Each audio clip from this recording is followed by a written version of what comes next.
Subscribe and share my channel Sudarsana. ఓం శ్రీ గురు దత్తాత్రేయ స్వామినే నమః. శ్రీ గురుభ్యో నమః. దత్తాత్రేయుని షోడశావతారములు. 4వ అవతారము శ్రీ కాలాగ్ని శమనుడు, చంద్రకోటి సుశీతలుడు. జ్ఞానానందైకదీపాయ కాలాగ్ని శమనాయ చ భక్తారిష్ట వినాశాయ నమోస్తు పరమాత్మనే. అత్రి అనసూయలు తమ ఆశ్రమమునకు వచ్చిన తరువాత అత్రి మహర్షి 100 సంవత్సరములు ధ్యాననిష్ఠుడై ఉండెను. అత్రి శరీరము నుండి యోగాగ్ని వెడలి వారి శరీరం దహించినట్లు అయ్యను. అది గ్రహించిన దత్తప్రభువు అత్రి శిరముపై ప్రవేశించి కోటి చంద్రుల చల్లదనమును కలిగించెను. అత్రి కన్నులు తెరవగా వారి కన్నుల నుండి దివ్యజ్యోతి వెడలి ఋతుస్నాత అయిన అనసూయ గర్భమున అందరూ చూస్తూ ఉండగానే మార్గశీర్షమాస శుక్లపక్ష సప్తమి నాడు ప్రవేశించెను.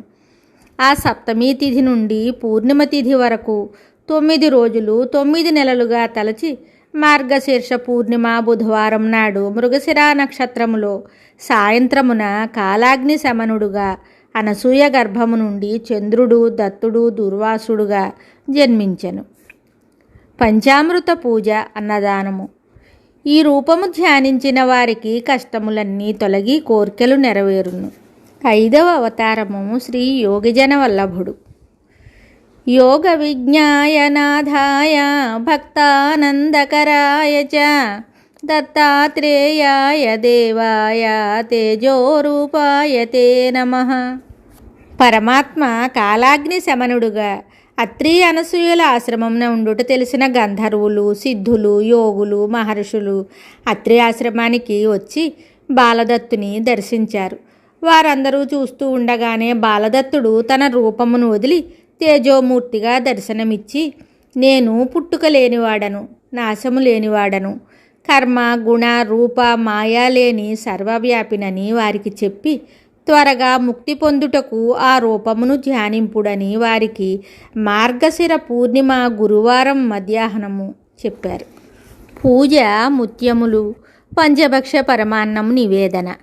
స్వామి దివ్యనామమును ఓంకారముతో స్మరించిన దత్త భగవానుడు భక్తులకు కైవల్యము ప్రసాదించును. 6వ అవతారము శ్రీ లీలా విశ్వంభరుడు, పూర్ణ బ్రహ్మస్వరూపాయ లీలా విశ్వంభరాయ చ దత్తాత్రేయాయ దేవాయ తేజోరూపాయ తే నమః. యోగిజన వల్లభుడైన బాలదత్తుడు అనసూయాదేవి ఒడిలో పాలు త్రాగుతూ ఉండగా అతివృష్టి వలన మానవులు బాధపడుచుండగా వారిని ఆ విపత్తు నుండి రక్షించి ఆహారమొసగెను. మహర్షులకు తన దివ్య విరాట్ రూపమును చూపి వాళ్లకు లీలా విశ్వంభరుడయ్యను. శిష్యులకు వేదములను నేర్పెను. ఒక పరి అనగా సంసారమును అరణ్యముగా మార్చెను. అహంకారము పర్వతములైనవి, కోరికలు సింహములుగా, క్రోధము అశ్వముగా, మనస్సు సరస్సుగా మారినవి, కర్మలు వృక్షములుగా మారి ఫలభరితములైనవి.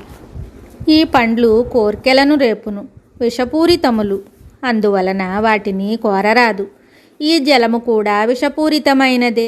ఆనందమును పొందదలిచిన వారు వీటిని అనుభవించాలనే భ్రాంతిలో ఇక్కడ ఉండరాదని చెప్పి లీలా విశ్వంభరుడు అదృశ్యుడయ్యాడు. అచ్చట వారందరూ ప్రభుని మాటలు లెక్క చెయ్యక వాటిని అనుభవించగా బాధల పాలై మరణప్రాయులయ్యారు. దయతలచిన లీలా విశ్వంభరుడు అడవిని అదృశ్యము చేసి వారికి కనబడక అదృశ్యుడయ్యాడు. వారందరూ దత్తప్రభువుని ఎడబాసినందుకు దుఃఖించగా మరలా దర్శనమిచ్చాడు. వారి వ్యామోహమును తొలగించి భక్తిని పరీక్షించుటకు ఒక సరస్సున ప్రవేశించి 100 సంవత్సరములు అందున్నాడు. దత్తుడు మద్యమును సేవిస్తూ తొడపైన కన్యను కూర్చోబెట్టుకుని ఆ సరస్సు నుండి బయటకు వచ్చారు. అది తమను పరీక్షించుటకేనని విశ్వసించిన వారు వారి అనుగ్రహాన్ని పొందారు. ఈ విశ్వంభర అవతారము పుష్యమాస పూర్ణిమ బుధవారము పుష్యమీ నక్షత్రములో సూర్యోదయ సమయమున ఆవిర్భవించెను. పూజ, నివేదన, ఫలములు. ఈ విశ్వంభరుని ఆరాధించిన వారు ఆత్మసాక్షాత్కారమును పొందెదరు. మరిన్ని విషయాలతో మళ్ళీ కలుద్దాం. శుభం. Subscribe and share my channel Sudarsana.